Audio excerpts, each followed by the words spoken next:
myös. Yes.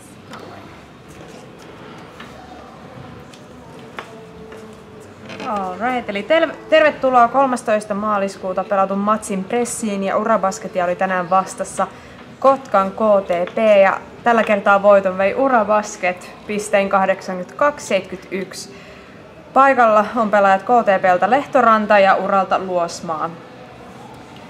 Lehtoranta, millaiset fiilikset jäi tämän päivän pelistä? No, aika karmainen fiilis jäi sun. Vapariprosentti on 53 ja aika paljon pistettiin vapaat leijat Korinalta ohi.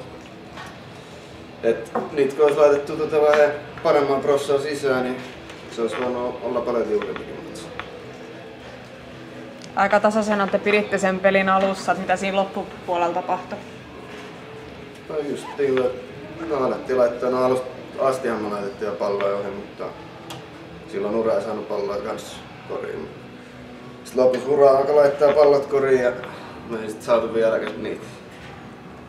Ja nyt siinä kävi miten kävi. Ura oli parempi.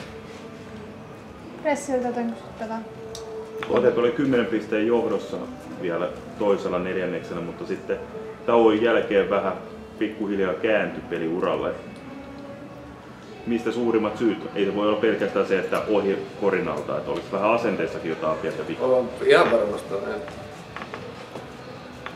Ehkä tultiin vähän takkia auki veikkaisin, kun sarja vikaa puuttu pelaajia, mutta ei ikinä pitäisi tuoda takkia auki peliin. Korisliiga on kuitenkin Korisliiga. Kaikki joukkueet saa pelaa ja nyt tullaan pelata niin kuin Suomen parasta sarjaa. Luosmaa, onnittelut voitosta. Kiitos. Mitkä fiilikset jäi pelistä? Varmaan tosi hyvät. No hyvät fiilikset. Ei nyt vissiin täällä kuitenkaan tää voittaminen ei ole ihan tavaksi tullut.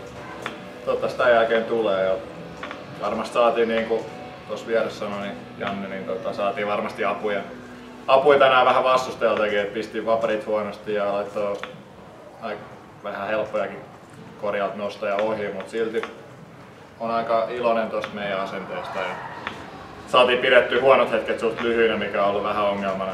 Et pari epäonnistumisen jälkeen on vähän katkenut selkäranka ja tänään pystyttiin taistelemaan koko matsi. Tässä kommentteja. Mielestäni te olette noin muutaman matsin urassa takana, niin kuinka hankala sulla on sopeutua vilppaan pelin jälkeen uraan vähän erityyppiseen koripalloon? No mä oon pelannut Kouvois ennen vilpasta ja pelityyli aika samanlainen mitä siellä oli. Et sen puolesta konsepti on tuttu, mutta totta kai tulee sarja kärkijoukkueesta jumbojoukkueeseen, niin on siinä joitain kulttuurishokkeja, mutta mun mielestä niissäkin on menty nyt jo eteenpäin. Et totta kai joukkue hävii paljon, niin siellä vaikea pysyä positiivisena ja vaikea aina päivittäin keskittyä, mutta nyt ollaan saatu mun mielestä parannettua päivittäistä tekemistä tällä ajalla, mitä mä oon täällä ollut. Jes, kiitos. Mä päästän pelaajat menemään.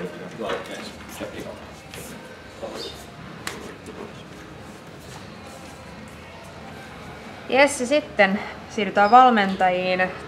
Tomi Kaminen, tervetuloa Turkuun. Kiitos. Mitkä fiilikset jäi tästä pelistä No ylipäätään? ei kauhean hyvät tietenkään. Kaarina oli huomattavasti nälkäisempi, yrittelijämpi, taisteli sarjapisteistä, otti meidän sisäpelin täysin pois, kertoo meidän huonon viimeistelyn Korinalla ja sitten myöskin niin kuin Japa mainitsi vapaaehtoviivalta, niin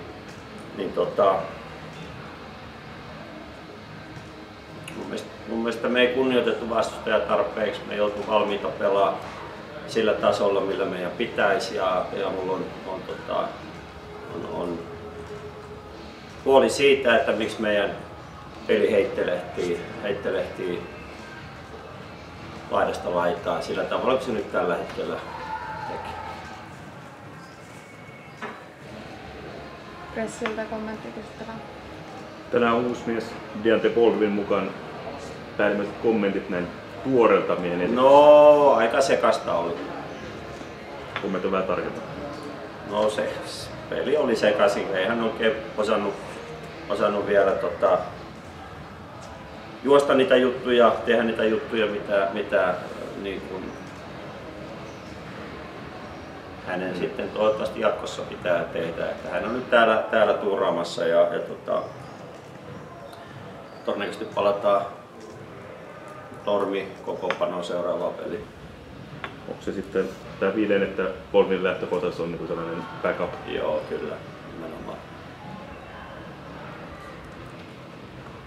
Sitten Urabasketin valmentaja Kristian Palotie. Onnittelut voitosta vielä kerran ja kerro vähän fiiliksiä tämän päivän pelistä. No, siis ihan ymmärrettävistä syistä niin tietenkin hiukan huojentunut tässä kohtaa, että tärkeät sarjapisteet ja ennen kaikkea joukkueesta, joka on mun mielestä saanut kilpailuudun siinä, että selvästi pelaa vastustajaa kovempaa usein. Et totta kai jokaisella joukkueella tulee ailahtelevia ajanjaksoja kauden aikana, mutta se millainen niin kun ilmeenmuutos niillä tapahtuu alkukaudesta loppukauteen, niin se tietenkin on motivoivaa. Mutta kylmä fakta myöskin on, ihan mitä Janne tuossa puhui, että suti kyllä niin kun helppoja paikkoja ohi, mitä ei varmasti jatkossa. Vaparit heitti huonosti. Okei, me heitettiin myös 3 pisteen heitot huomattavasti huonommin kuin mitä haluttaisiin heittää. Ihan hyviä tontteja olikin siellä. Ja sitten tosiaan nämä lyhyet jaksot, niin kuin Miikka puhui, niin kesti vähän vähemmän. Et siinä oli se yksi jakso, 12-0 vai 10-0, mikä KTP sai sen toisen neljänneksellä, niin sekin on aika pitkä ajanjakso, mutta onneksi niitä ei tullut useampaa tänään. Ne pitää edelleen pystyä parantamaan. Ja varmaan se avain tähän kaikkeen, mitä Miikka puhuu, on nimenomaan se, että me ollaan saatu hyviä tapahtumia nyt vihdoin viime viikkoina. Kun ikään kuin ollaan pohjassa käyty, niin nyt ei mitään muuta suuntaa kuin ylöspäin. Ja nyt tämän pitää nimenomaan sitä nälkää ruokkia entisestään. Ja me tehtiin asioita kentällä ajoittain oikeasti ihan hyvin. Ja edelleen siellä on hirveästi asioita, missä halutaan ja täytyy parantua. Että yksi kiva ja kova voitto, mutta matseja on 7 vielä jäljellä ja niistä toivottavasti lähdetään valtaosa aloittamaan. Mikä on pelaajien tilanne tällä hetkellä? Miikkalla Sormen kanssa oli vähän erimielisyys, että Sormi halusi pompata pois ja Kroppa halusi pitää sen paikalla ja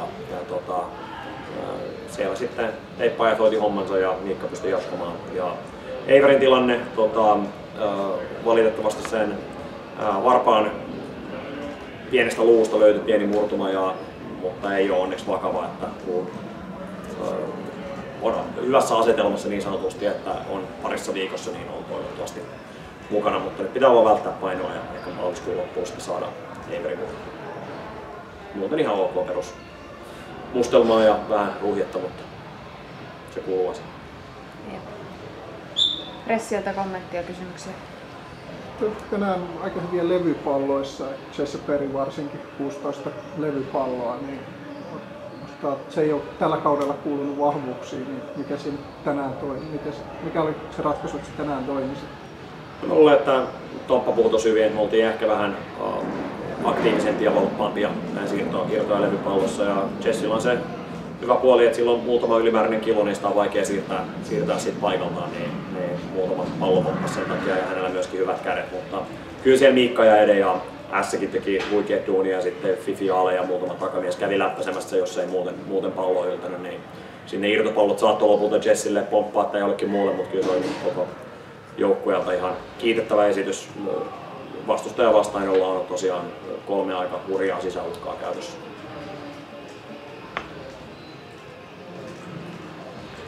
Kuinka paljon sä niin koet, että tämä voitto oli niin siitä, että te pelasitte hyvin ja kuinka paljon siinä, että KTP pelasi huonosti? Valitettavasti kilpaurheilussa se menee aina niin, että vastustaja pelaa paremmin tai huonommin kuin itse. Ja joku viisaampi osa sitä analytiikkaa katsoa ja sanoi, että mitkä ne oikeat prosentit tuossa kohtaa oli normaaliin suoritustasoon nähden, mutta en mä tiedä. Sano vaikka 6-5-3-5, en tiedä. Älä kysy kummin päin. Lähinnä, kuinka tyytyväinen sä olit niin kokonaan? Siis peli-ilmeeseen on tietenkin ihan helkkarin tyytyväinen, että se on varmaan se isoin asia. Taktisesti me oltiin niin valmiimpia kuin mitä ollaan oltu aikoihin ja nimenomaan heikon jakson aikana niin se keskittyminen ei herpaantunut. Niin se, että puhallettiin yhteen hiileen, vaikka se kuulostaa niin kulutetulta fraasilta, niin se on helkkari tärkeä asia ja se naistii heti, kun sitä ei tapahdu. Kiitos oikein paljon. Kiitos. No niin. Samoin, hieno voitus teille.